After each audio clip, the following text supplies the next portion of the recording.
na nagbigay ng abiso ang Pilipinas na hindi ito papayag na mapabilang ang North Borneo o Sabah sa itinatag na Federal Republic of Malaysia.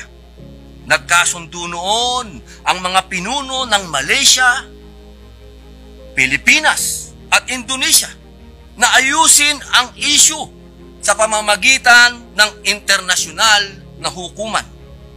Gayunman, patuloy ang pagtanggi ng Malaysia sa arbitrasyon. Sa kabila nito, sa ilalim ng pamunuan ng dating Pangulong Ferdinand Marcos, pinagtibay ng Republic Act No. 5446 noong 1968, isinasaad nito na ang North Borneo na ngayon ay Sabah ay kinikilalang teritoryo ng Pilipinas.